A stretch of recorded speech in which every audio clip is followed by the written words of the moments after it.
اسلام آباد میں گاڑیوں کے لیے ایم ٹیگ کرانے کی ڈیڈ لائن میں مزید 15 دن کی توسیع کر دی گئی۔ جڑواں شہروں کی لاکھوں گاڑیاں تاحال ایم ٹیگ کرانے سے محروم ہیں۔ گزشتہ روز تک صرف 98,000 گاڑیاں ایم ٹیگ ہو سکیں۔ تفصیلات جان لیتے ہیں وسیم چودھری سے۔ وسیم، بتائیے گا۔ جی بالکل، وفاقی دارالحکومت میں ایم ٹیگ کی ڈیڈ لائن گزشتہ روز ختم ہو چکی ہے۔ اب تک وفاقی دارالحکومت میں 98,000 گاڑیوں کو ایم ٹیگ لگایا جا سکا ہے۔ جڑواں شہروں میں لاکھوں کی تعداد میں گاڑیاں موجود ہیں۔ شہریوں کی مشکلات کو مد نظر رکھتے ہوئے ایم ٹیگ میں 15 دن کی مزید توسیع کر دی ہے۔ اس وقت شہری بھی ہمارے ساتھ موجود ہیں، ہم ان سے بات کرتے ہیں۔ لاکھوں کی تعداد میں گاڑیاں ہیں تو ڈیفینیٹلی کہ اس کو اتنی جلدی ریکور نہیں کیا جا سکتا تھا، تو یہ حکومت کی طرف سے ایک بہت اچھا ڈیسیجن ہے تاکہ لوگ اس کو اویل کر سکیں اور ٹائملی اپنی گاڑیوں کو ایم ٹیگ لگوا سکیں۔ جی، جیسا کہ آپ نے یہاں پر شہری کی بات سنی، ان کا یہ کہنا ہے کہ وفاقی حکومت کا یہ اچھا اقدام ہے جن کی جانب سے مزید 15 دن کی توسیع کی گئی ہے تاکہ جو شہری اب تک ایم ٹیگ لگوانے سے محروم رہ سکے ہیں وہ بآسانی جو ہے وہ ایم ٹیگ اپنی گاڑی کو کروا سکیں۔ جی، رواں مالی سال کی پہلی شش ماہی کے لیے ٹیکس وصولی کا ہدف حاصل نہ ہو سکا۔ ذرائع کے مطابق ایف پی آر نے رواں مالی سال کے پہلے 6 ماہ میں 6,169 ارب روپے کی ٹیکس وصولی کی۔ آئی ایم ایف کے ساتھ طے شدہ ہدف 6,490 ارب روپے تھا۔ ایف پی آر کی پہلی شش ماہی میں ٹیکس وصولی ہدف کے مقابلے میں 321 ارب روپے کم رہی۔ ایف پی آر 1,425 ارب روپے کی وصولی کر سکا۔ تفصیلات جانتے ہیں، عامر سیال ہمارے ساتھ موجود ہیں۔ عامر، بتائیے گا ٹیکس وصولی کے حوالے سے کیا اعداد و شمار سامنے آئے ہیں؟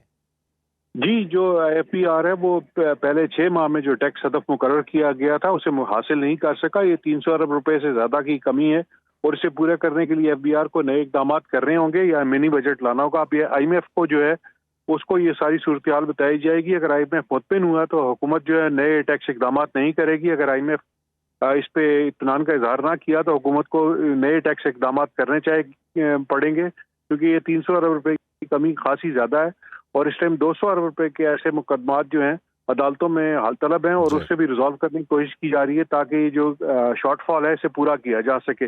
لیکن یہ آئندہ شکریہ چند دنوں میں عامر سیال، اس بارے میں تفصیلات سے آگاہ کر رہے تھے۔ پیٹرولیم مصنوعات کی قیمتوں میں کمی۔ لاہور کے ٹرانسپورٹرز نے کرایوں میں کمی کا اعلان کر دیا۔ انٹر سٹی پبلک ٹرانسپورٹ نے 3% کمی کے ساتھ 30 روپے سے 200 روپے تک بس کرایوں میں کمی کر دی ہے۔ پیٹرولیم مصنوعات کی قیمتوں میں کمی کی گئی تھی، جس کے بعد لاہور کے ٹرانسپورٹرز نے کرایوں میں بھی کمی کا اعلان کیا ہے۔ انٹر سٹی پبلک ٹرانسپورٹ کی جانب سے 3% کمی کی گئی ہے۔ 30 روپے سے لے کر 200 روپے تک بس کے کرایوں میں کمی کر دی گئی ہے۔ تفصیلات جان لیتے ہیں، لاہور سے سہیل عباس بلوچ ہمارے ساتھ موجود ہیں۔ سہیل، بتائے گا کتنا ریلیف ملے گا مسافروں کو؟